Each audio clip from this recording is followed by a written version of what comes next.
Hello, in front of me I've got SONY XPERIA 1 4th generation. In this video I'll show you how to add different types of cards to Google Pay.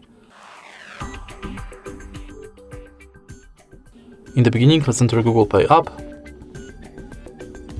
Tap blue button at the bottom of the screen and focus on loyalty card, gift card and public transport. Firstly, let's enter loyalty and select loyalty card you would like to add. For example, Payback Poland. Now you can scan your card or enter details manually.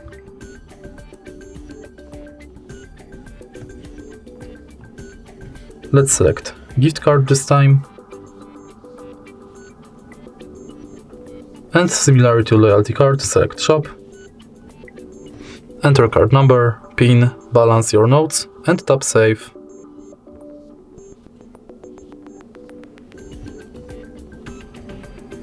And the last card you can add is public transport.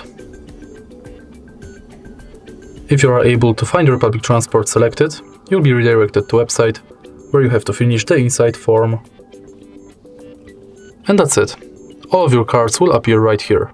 If you find this video helpful, please leave a like, comment and subscribe.